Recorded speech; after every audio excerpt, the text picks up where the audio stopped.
शुरू करते हैं क्लास। कल हमने पढ़ा था मैदान और टॉपिक पढ़ रहे हैं हम भारत का भौगोलिक विभाजन, जिसमें हम उत्तर भारत का मैदान और उत्तर भारत के पर्वतों को पढ़ चुके हैं। ठीक है, दो टॉपिक उसके हमने कवर कर लिए हैं। तीसरा टॉपिक प्रायद्वीपीय भारत का पठारी भाग। तो सबसे पहली चीज, जो ये प्रायद्वीपीय भारत है, इसको आप दक्षिण भारत भी कह सकते हैं। क्या बोल सकते हैं? दक्षिण भारत। प्रायद्वीपीय भारत को क्या बोल सकते हैं? दक्षिण भारत। प्रायद्वीपीय भारत, या आप कह सकते हैं कि दक्षिण भारत को प्रायद्वीपीय भारत क्यों कहते हैं? प्रायद्वीप एक भौगोलिक संरचना होती है, एक भौगोलिक अवस्थिति होती है। प्रायद्वीप उस स्थलीय भाग को कहा जाता है जो तीन ओर से जल से घिरा हो।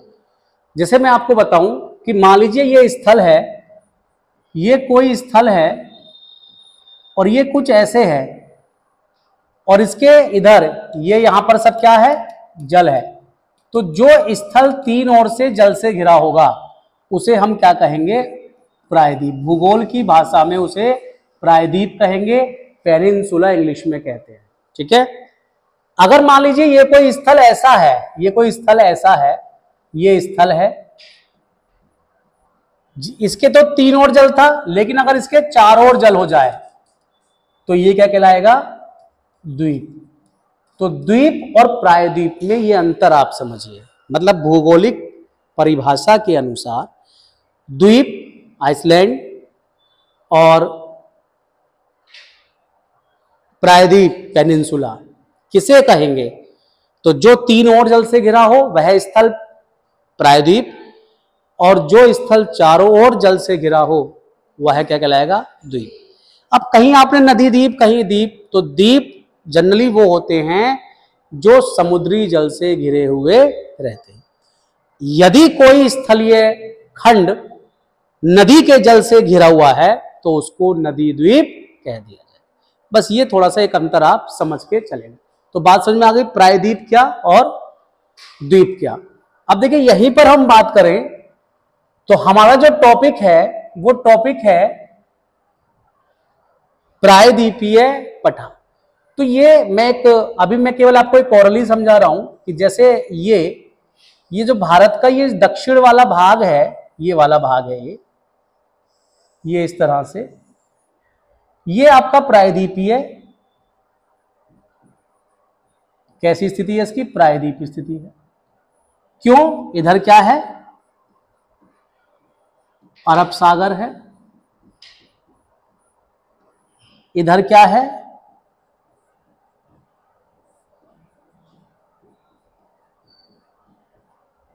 हिंद महासागर है। इधर क्या है? बंगाल की खाड़ी है। तो हम क्या देख रहे हैं? तीनों ओर जो है ये जल से घिरा हुआ भाग है भारत का, इसीलिए इसको हम प्रायद्वीपीय भारत कहते हैं। एक चीज, ये जो प्रायद्वीपीय भारत है ये पूरा का पूरा पठारी भाग है। कैसा भाग है ये? पूरा का पूरा पठारी।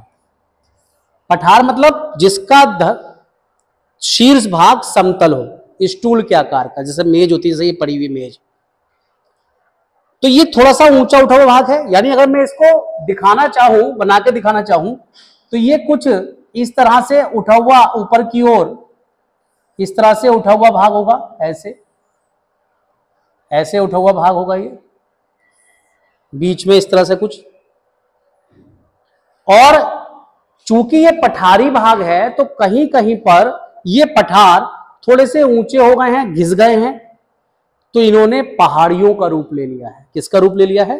पहाड़ियों का। पर्वत नहीं है, क्योंकि पर्वत जैसी ऊंचाई नहीं है इनके पास। तो ये क्या है? छोटी छोटी पहाड़ी के रूप में जाने जाते हैं। इसीलिए देखिए टॉपिक का नाम लिखा गया है प्रायद्वीपीय भारत का पठारी और पहाड़।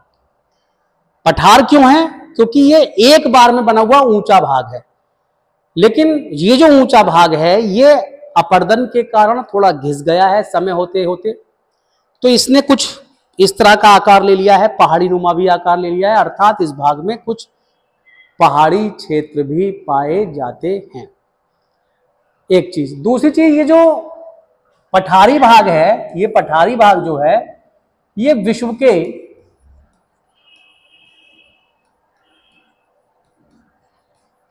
प्राचीनतम पठार है। दूसरा पॉइंट समझें, ये आप लिख भी सकते हैं, प्रायद्वीपीय भारत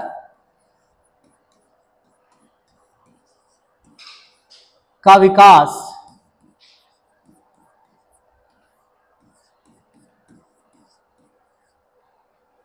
गोंडवाना लैंड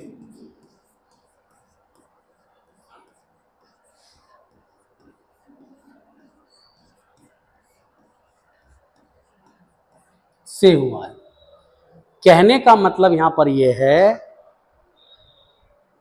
कि ये क्वेश्चन कई बार आपके सामने आया है कि प्रायद्वीपीय भारत किसका भाग है, अंगारा लैंड का भाग है या गोंडवाना लैंड का भाग है।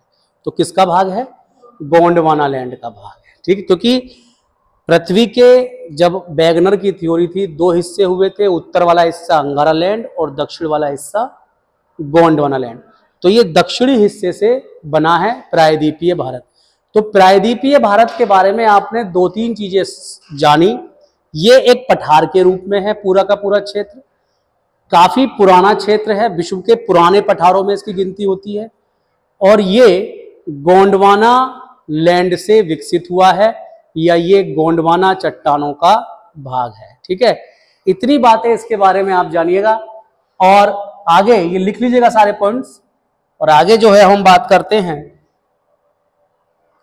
आगे हम बात कर लेते हैं, उतारते चलेंगे साथ साथ।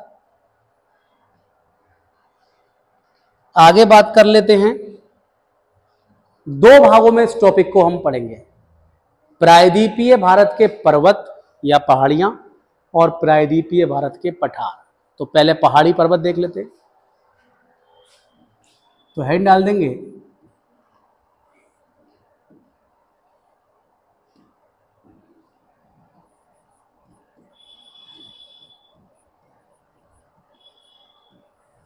प्रायद्वीपीय भारत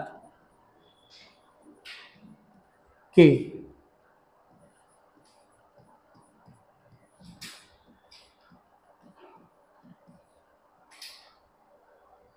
पर्वत पहाड़ी। पहले पर्वत पहाड़ी पढ़ लेते हैं, फिर पठार पढ़ेंगे। फिर क्या पढ़ेंगे, पठार। तो इसमें पहले मैं नाम ही लिख देता हूं कौन कौन से पर्वत समूह पढ़ने हैं।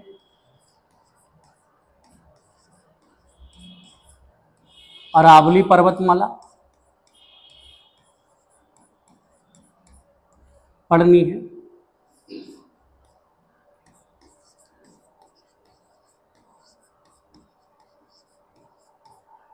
विंध्याचल पर्वतमाला पढ़नी है, इसमें हम ये सब प्रायद्वीपीय भारत के पर्वत हैं।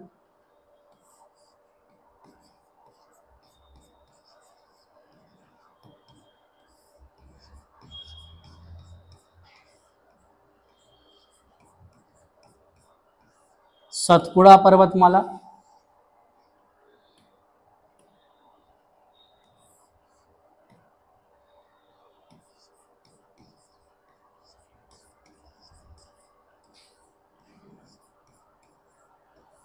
पश्चिमी घाट,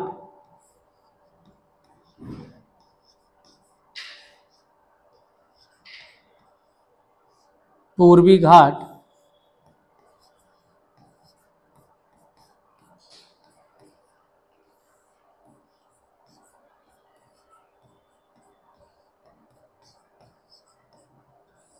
और पूर्वोत्तर की पहाड़ियां। ये हमें टॉपिक पूरा पढ़ना है।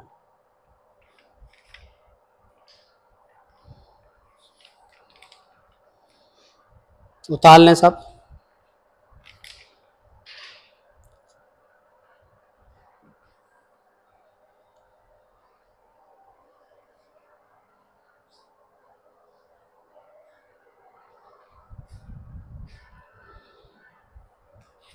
उतार लीजिएगा सारी चीजें।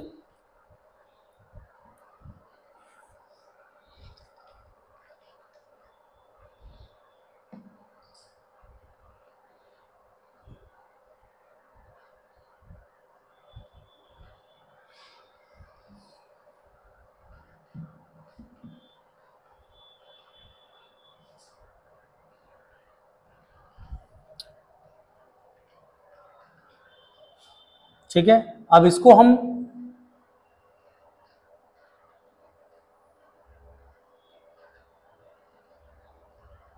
पढ़ते हैं। सबसे पहले हम डालते हैं अरावली।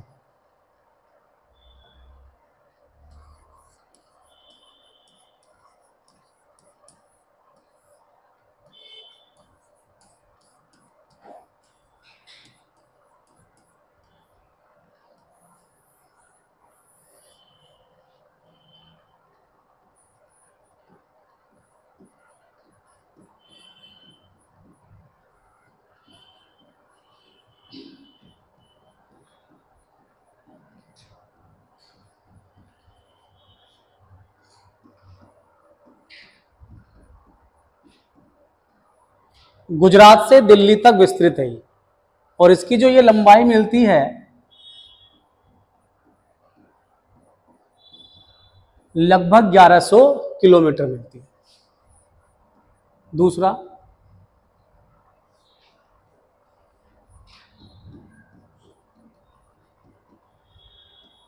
राजस्थान में जरगा और दिल्ली में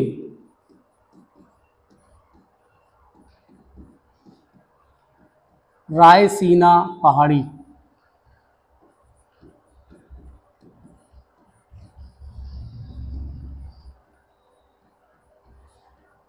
के नाम से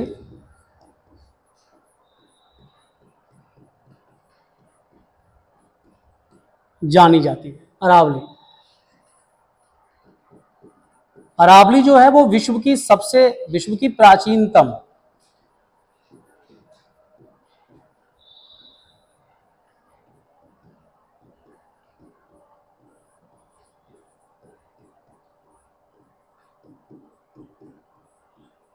अरावली, कई बार क्वेश्चन आ चुका है। अरावली विश्व की प्राचीनतम यानी सबसे पुरानी मोड़दार पर्वत श्रृंखला है या मोड़दार पर्वत है। ठीक है,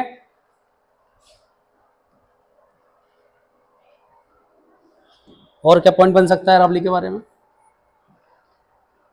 अरावली का जो सर्वोच्च शिखर है उसका नाम क्या है? गुरु शिखर।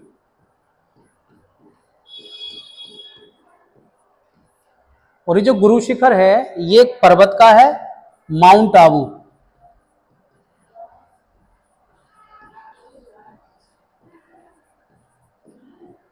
और ये माउंट आबू पर्वत कहां पड़ेगा? राजस्थान में। माउंट आबू पर्वत राजस्थान।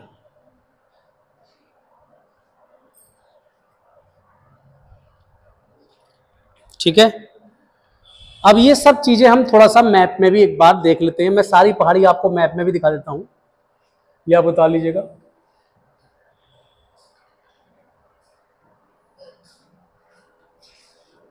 उतार लिया सबने? ये उतार लिया? उतार लीजिएगा इसको सब, फिर हम मैप में सब पहाड़ी आपको दिखा देते हैं। मैप के माध्यम से आपको याद भी जल्दी से हो जाएंगी। जो उनके फिर पॉइंट्स लिखाने वाले हैं वो मैं लिखवा दूंगा, एक बार आप समझ लीजिएगा किस तरह से ये पहाड़ियां हैं।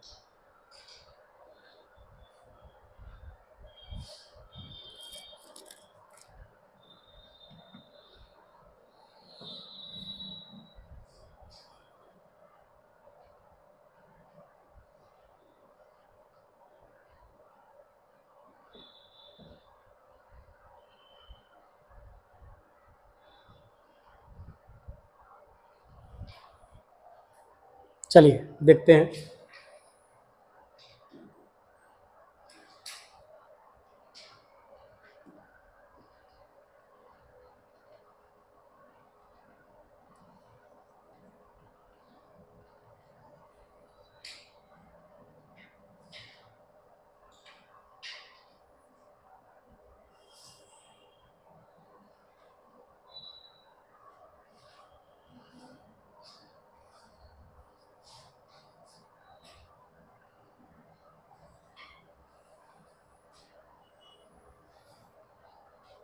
ये भारत का नीचे वाला हिस्सा हमने बना दिया, प्रायद्वीपीय भारत। अब इसमें जो पहली पहाड़ी है वो है अरावली। देखिए अरावली में होता है गुजरात से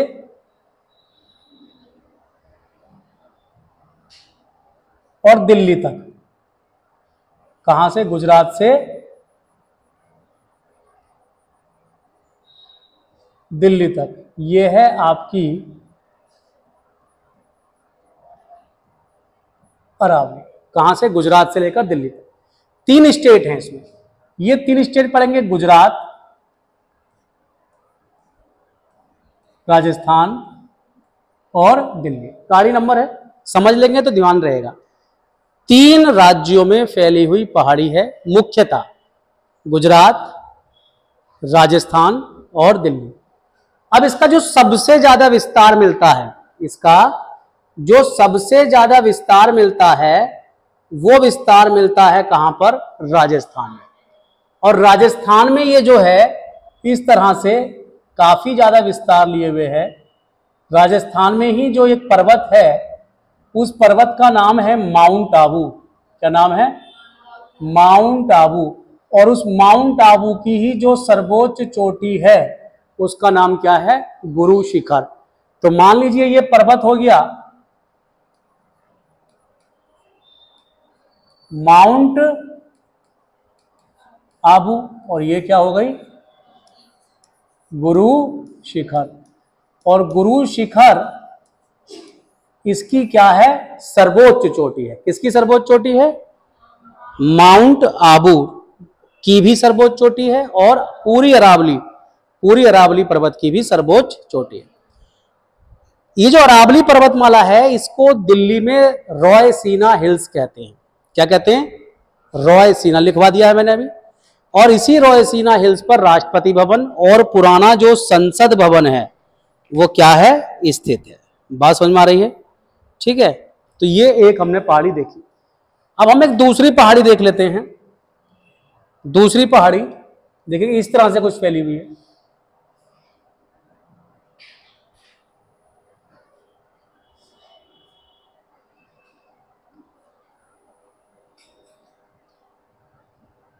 इस पहाड़ी का नाम है विंध्याचल।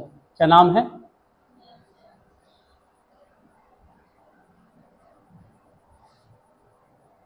विंध्याचल। विंध्याचल जो है वो लगभग 3 स्टेटों में मुख्यता से पाई जाती है। इसका नाम क्या है? विंध्याचल। ठीक है, और इसके ठीक नीचे इसका नाम लिख देता हूं पहले मैं। इसका नाम क्या है?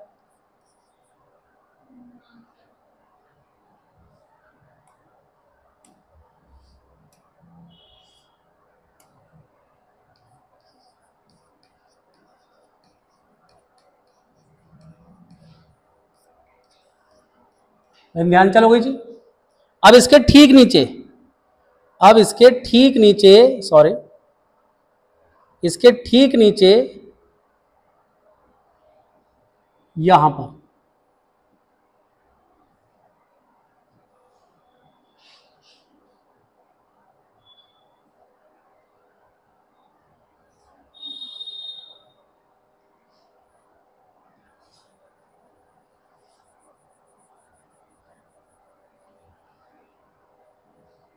ये देखिए ये कहलाएगी सतपुड़ा।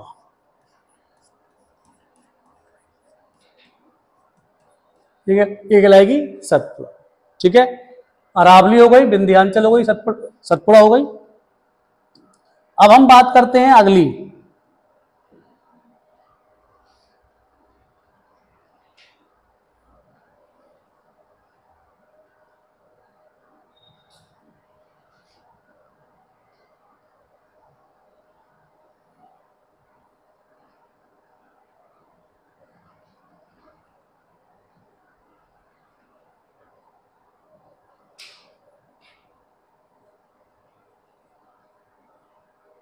इस तरह से ये नीचे को महाराष्ट्र से लेकर तमिलनाडु तक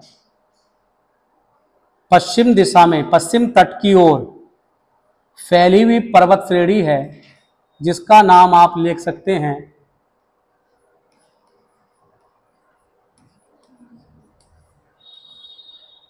पश्चिमी घाट। देखिए पश्चिमी घाट कोई आप तट वगैरह मत समझिएगा, पश्चिमी घाट क्या है, पर्वतों का समूह है। और इसी प्रकार से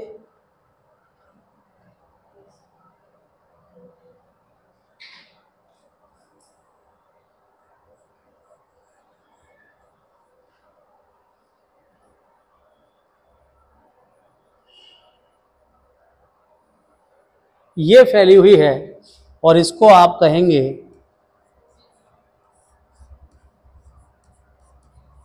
पूर्वी घाट। तो देखिए जो मैंने आपको लिखी थी उसमें से मोस्टली मैंने आपको बता दी, ठीक है। अरावली देख लिया आपने किस तरह से कहां फैली हुई है, विंध्याचल देख ली, सतपुड़ा देख लिया, पश्चिमी घाट, पूर्वी घाट। अब मैं इनको एक एक करके, ये आप चित्र बना लीजिएगा फटाफट या इसका एक फोटो वगैरह खींच लीजिएगा। अब मैं आपको एक एक करके, ये आपको मैं मौका दूंगा, मैं एक एक करके, जैसे मैंने अरावली पढ़ाया है वैसे ही एक एक करके हम सब पढ़ लेते हैं।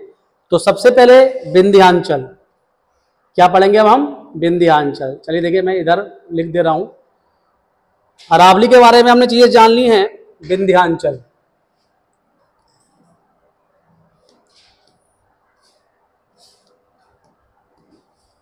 विंध्याचल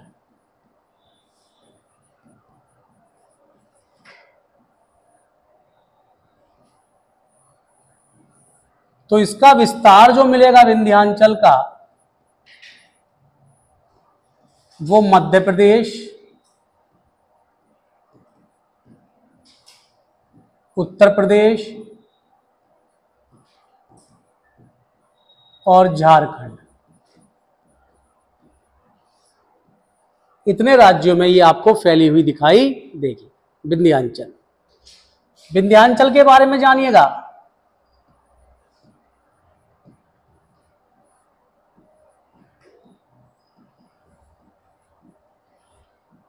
विंध्याचल जो पूरी श्रेणी है उसमें कौन कौन सी प्रमुख पहाड़ियां मिलेंगी, तो उसमें आपको एक तो मिलेगी विंध्याचल पहाड़ी,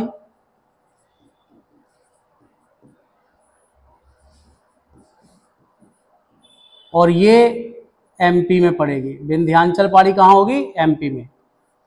दूसरा होगा इसमें भांडेर पहाड़ी,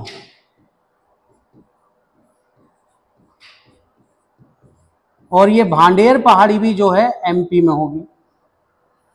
तीसरी इसमें मिलेगी कैमूर पहाड़ी,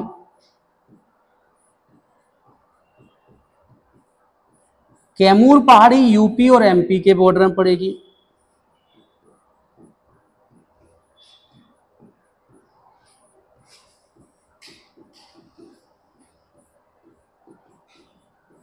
एक इसमें मिलेगी राजमहल की पहाड़ी जो कि झारखंड में दिखाई देगी।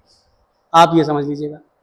तो विंध्याचल के बारे में जानिएगा कि विंध्याचल जो पर्वत श्रेणी है वो 3 राज्यों में फैली हुई है, जिसमें अलग अलग पहाड़ियां हैं। कैसे ये पहाड़ियां हैं, देखिए मैं यही दिखाने का आपको प्रयास करता हूं, बस आप ध्यान कर लें। विंध्याचल को मैं वी से, भांडेर को BH लिखूंगा, कैमूर का KM लिख दूंगा और राजमहल को R लिख दूंगा। ठीक है, ये पहाड़ियों के नाम है। अब देखिए कैसे फैली हुई है यहाँ पे, मैं प्रयास करता हूं दिखाने का। ये वाला रंग है, तो चलिए हम इसको इस तरह से लेकर चलिए। अब देखिए इसमें इस तरह से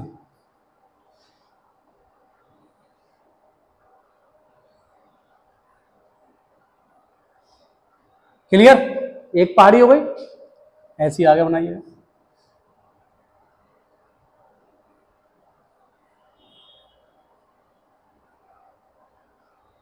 एक पहाड़ी ये हो गई,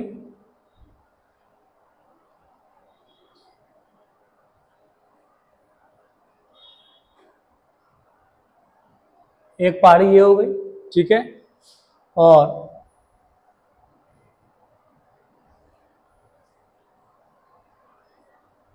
एक पहाड़ी ये हो गई। ठीक है, अब ये कैसे कैसे हैं, ये पहाड़ियों के नाम कैसे कैसे हैं, मैं शॉर्ट फॉर्म में लिख रहा हूं।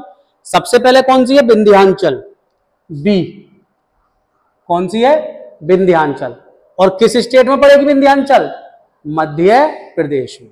दूसरी है भांडेर, BH लिख दिया इसको, भांडेर। भांडेर पहाड़ी कहां पड़ेगी, कहां पड़ेगी, मध्य प्रदेश। तीसरी है कैमूर, इसको KM लिख दिया, कैमूर। कैमूर कहां पड़ेगी, कैमूर कहां पड़ेगी, यूपी, मिर्जापुर वाले जिले में। और ये हो गई राजमहल, R। कौन सी हो गई, राजमहल। अभी जो राजमहल पहाड़ी है, इसकी जो ये सर्वोच्च चोटी है, इसी को हम पारसनाथ चोटी भी कहते हैं। तो ये भी आपका इंपॉर्टेंट फैक्ट बन जाता है। और पारसनाथ चोटी कहां पड़ेगी, झारखंड। JH का मतलब क्या हो गया, झारखंड। तो पारसनाथ चोटी किसका भाग हो गई, कौन सी पर्वत श्रेणी का भाग, कौन सी पहाड़ी का हिस्सा है, पहले तो पहाड़ी बताएंगे, राजमहल। कौन सी पर्वत श्रेणी में शामिल है, विंध्याचल। और पारसनाथ चोटी, इसका जो नामकरण है वो एक जैन तीर्थंकर हुए हैं, पार्श्वनाथ, उनके नाम पर है। यानी ये जो पारसनाथ चोटी है, ये जैनियों का तीर्थ स्थल भी है। क्या है ये, जैनियों का तीर्थ स्थल भी है। ये जैन धर्म का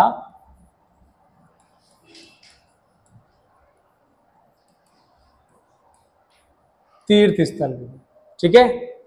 अब इसी प्रकार से जैसे हमने विंध्याचल में ये पहाड़ियां देखी, उसी प्रकार से हम देखते हैं सतपुड़ा में। और सतपुड़ा का विस्तार केवल और केवल, मैं आपको बता दूं, सतपुड़ा का जो विस्तार है वो केवल और केवल, आप समझिएगा, मध्य प्रदेश में है। कहां पर है, केवल और केवल मध्य प्रदेश, सतपुड़ा का विस्तार। और इसमें भी, सतपुड़ा में भी आप समझेंगे कि 3 पहाड़ियां हम देखते हैं।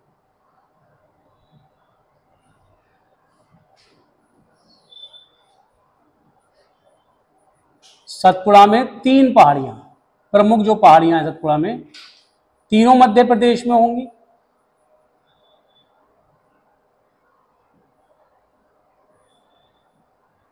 तीनों मध्य प्रदेश में होंगी।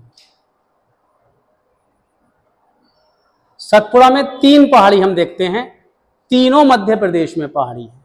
कौन कौन सी, मैं यहां पर लिख देता हूं। ये उतार लिया था आपने, ये उतार लिया था, चलिए मैं यहां लिख देता हूं, थोड़ा सा जगह, चित्र के साथ साथ काम चलता रहेगा ना।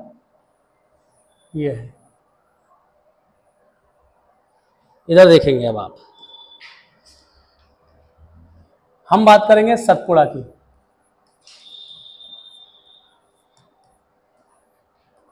सतपुड़ा की हमने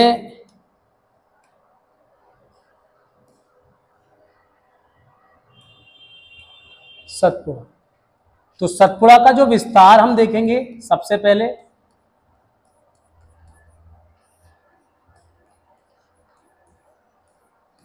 कहां देखेंगे, मध्य प्रदेश में। सतपुड़ा की जो प्रमुख पहाड़ी हैं,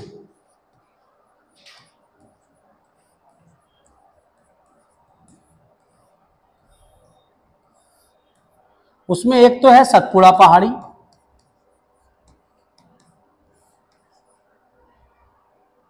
सतपुड़ा पहाड़ी। और ये जो सतपुड़ा पहाड़ी है, देखिए ये तो सब MP में ही होंगी, तो इसमें कोई लिखने की जरूरत नहीं है मुझे, बता ना, पूरी की पूरी जो सीरीज है ये MP में है। और दूसरा है इसमें महादेव पहाड़ी, महादेव पहाड़ी, उसी सीक्वेंस में लिख रहा हूं मैं जैसे चित्र बनाया है। महादेव पहाड़ी में ध्यान रख लेंगे, यहां पर, यहां की जो सर्वोच्च चोटी है उसका नाम है धूपगढ़, वेरी वेरी इंपॉर्टेंट। और ये जो धूपगढ़ है, ये पूरी सतपुड़ा की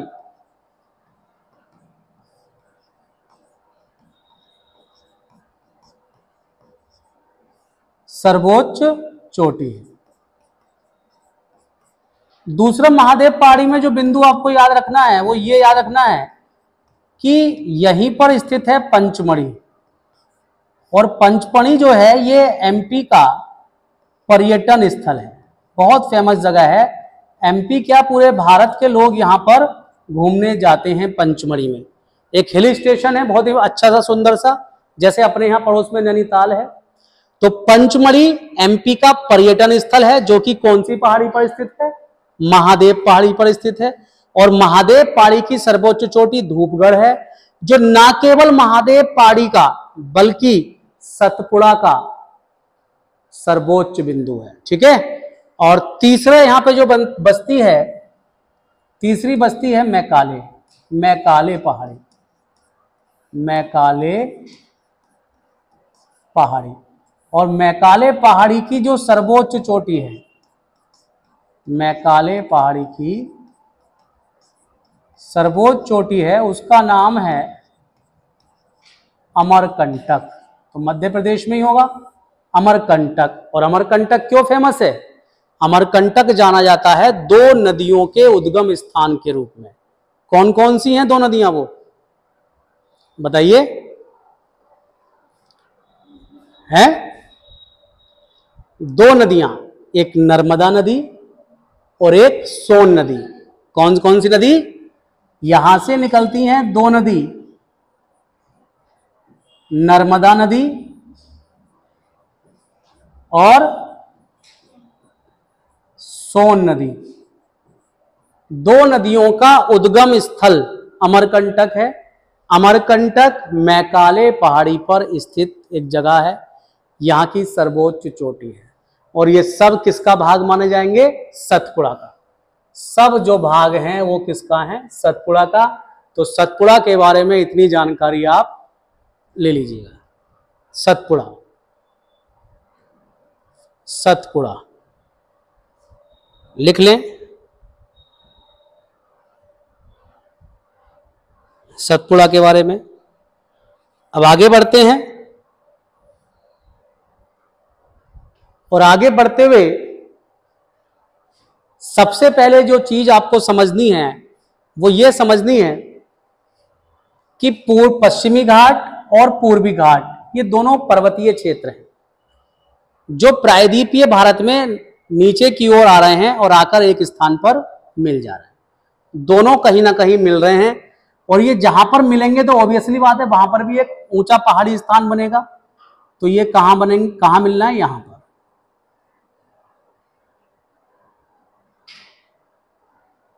दोनों, पूर्वी घाट भी और पश्चिमी घाट भी। और इस जगह का नाम है, इस जगह को कहा जाता है नीलगिरी पहाड़ी। क्या कह दिया जाता है? नीलगिरी। तो नीलगिरी पहाड़ी क्या है? तो आप कहेंगे नीलगिरी पहाड़ी पश्चिमी घाट पर्वत श्रेणी और पूर्वी घाट पर्वत श्रेणी का एक जॉइंट या संधि स्थल है। बात समझ आ गई? चित्र में दिखाई दे रहा है, दोनों के जॉइंट पर स्थित है ये नीलगिरी पहाड़ी में। जो ये सर्वोच्च चोटी है इसकी, ये इसको बोलते हैं डोडा बेटा। क्या बोलते हैं? डोडा बेटा। अब ये क्वेश्चन कई बार आपका आ चुका है। डोडा बेटा वास्तव में क्या है? डोडा बेटा वास्तव में क्या है? नीलगिरी की सर्वोच्च बिंदु, नीलगिरी का या नीलगिरी की सर्वोच्च चोटी या नीलगिरी का सर्वोच्च बिंदु किस नाम से जाना जाता है? डोडा बेटा के नाम से जाना जाता है। अब ये जो नीलगिरी है ये कई स्टेट्स में फैली हुई है, मुख्यतः तमिलनाडु में, लेकिन तमिलनाडु के साथ साथ केरल और कर्नाटक में भी इसका विस्तार पाया जाता है। तो ये जो डोडा बेटा है, सवाल उठता है कि ये जो डोडा बेटा है ये किस राज्य में स्थित होगा? बताइए, कोई भी गैस करे। डोडा बेटा जो है ये किस राज्य में स्थित होगा? तमिलनाडु। कहां स्थित होगा? क्योंकि मैंने कहा 3 राज्यों में फैला हुआ है। तो डोडा बेटा जो है ये, इसको आप लिख लें, इसको आप ऐसे करके लिख लेंगे कि ये जो है टीएम, ब्रैकेट में क्या लिख दिया मैंने? टीएम, तमिलनाडु में स्थित है सर्वोच्च चोटी। हालांकि इसके जो ये बेस है ये तमिलनाडु में भी आता है, कुछ भाग कर्नाटक में और कुछ भाग केरल में भी आता है। तो नीलगिरी पहाड़ी जो है वास्तव में वो 3 कर्नाटक प्लस केरल प्लस तमिलनाडु, इन 3 राज्यों में फैली हुई है। लेकिन इसकी जो सर्वोच्च चोटी है, वो कहां फैली हुई है, कहां पर स्थित है? तमिलनाडु में। सर्वोच्च चोटी का नाम क्या है? डोडा बेटा। ठीक है, तो आज की जो क्लास थी हमने अरावली को पढ़ा। अरावली गुजरात, राजस्थान और कहां? दिल्ली तक फैली हुई है। माउंट आबू में गुरु शिखर उसका सर्वोच्च बिंदु है। उसके बाद मैं ये लिखने वाला काम कर लिया आपने, ये वाला कर लिया। आपको चित्र बनाना है ना। अब यहां आ जाइए आप, ये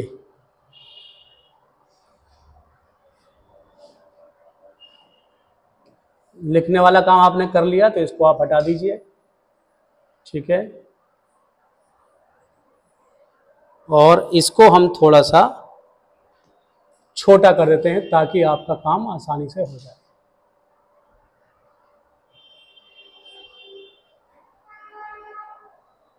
सही दिख रहा है आपको?